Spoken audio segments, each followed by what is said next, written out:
Good afternoon. This is Brian Shannon from AlphaTrends.net. Today is Thursday, the 8th of May, 2008, and the market's closed. S&P 500 did gain 24 cents, or about 0.2%. And here's another one of the reviews that I've had for my book from Andrew Horowitz of The Disciplined Investor. Make sure you take a look at his website as well. But the S&P 500 did finish with a slight gain today here. For some reason, there's a bad print on my data here, so the market didn't go as low as it looks right here. The low today was right around 139. If we take a look at the intraday, well, let's just draw these lines in that we've been looking at, as they do remain relevant with that downtrend line, the December lows, and of course this declining 200-day moving average up in here as well. So what we were looking for yesterday, I thought that the market looked as though it was acting a little bit funky in here with its break below the lows of Tuesday, and pretty much today was a quiet day. The market did finish higher. It is, does remain below that 140 level. I think that's a potential negative in here, just psychologically, that it's back below that level. And we've also got a declining 5-day moving average. You can see we saw a pretty tight range in here today.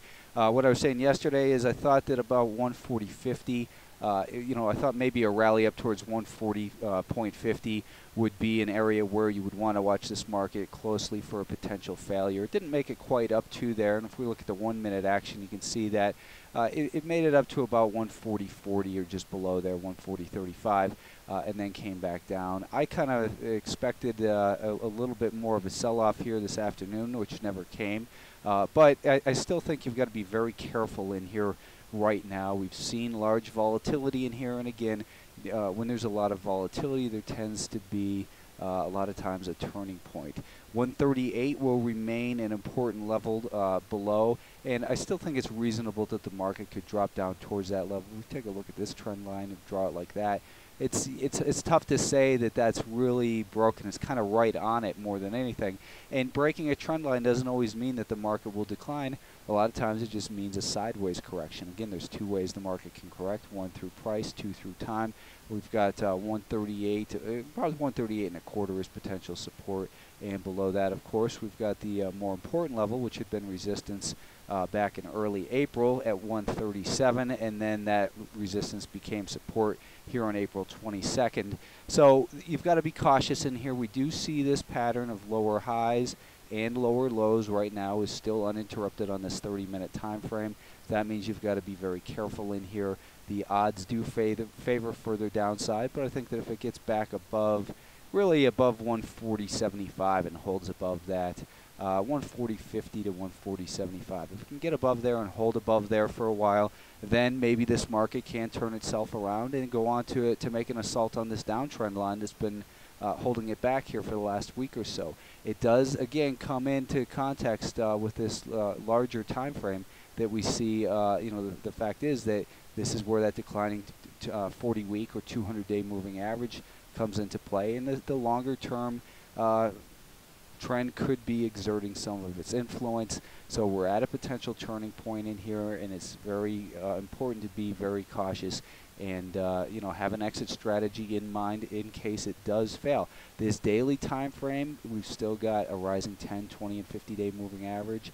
So again, we've got mixed signals in here. We're heading towards the summer months, and a lot of reasons just to think that maybe we're going to see lower volatility and a continued time-wise correction, which wouldn't be a bad thing longer term for this market. The Russell 2000, the IWM, did finish with a gain today of 16 cents. It was, again, up 16 cents here today. We saw 2 days ago that another attempt at that 73 level had failed. We gapped above it last Friday. Then on Tuesday, or Monday rather, it briefly pierced that level and fell back down through. Now, again, I was expecting that maybe the most likely scenario for today was that we would see a little bit of a rally, perhaps up towards the 72.25 level. It didn't quite make it up towards there, only made it up towards about 72. But now you see we've got that declining 5-day moving average indicates we've got to be very careful. We've got this pattern right now of lower highs and lower lows on the 30-minute time frame. We've got this broken trend line.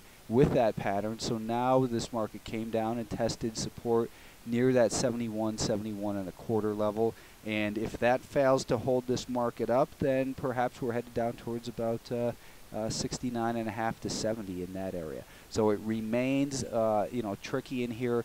The longer-term resistance, it seems like there are sellers once again near that 73 level, and perhaps we're going to head back down towards that 50-day moving average and continue to see a contraction in the volatility of this market as people just kind of generally lose interest before the before the summer. So let's take a look at the Qs finally. The NASDAQ 100 did finish with a gain of 36 cents. Let's take a look at that daily time frame. Still kind of fighting near this 200-day moving average. The 200-day moving average is holding its support, though. That's important to see.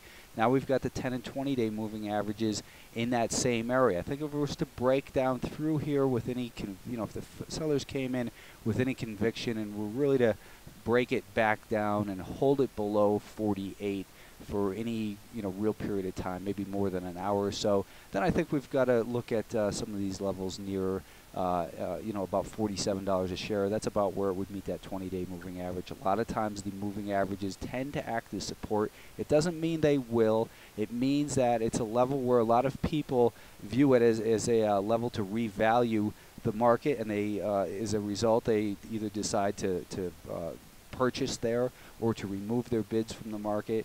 A lot of times, though, when you have a rising 10, 20, and 50-day moving average, we first see pullback successfully tested and defended at the 10-day moving average, and then the pullbacks get a little bit deeper down towards that 20-day moving average. So we've got, on the 30-minute time frame, we've got a pattern in here that seems to be developing, which is these lower, first we've got this lower high here, and we've got this lower low here. So I think breaking below today's lows, if we were to do that, then it's pretty, I think it's a pretty easy move down towards $47 a share. This trend line does still remain intact, so breaking below that 48 would also break this trend line, then we could start to establish a trend line off of a downtrend line that might hold this market captive. So again, overall, we've got some mixed messages from the market overall. Be sure to check out technicalanalysisbook.com. Look at that Look Inside feature, and you can view sample pages, reviews, and that sort of thing.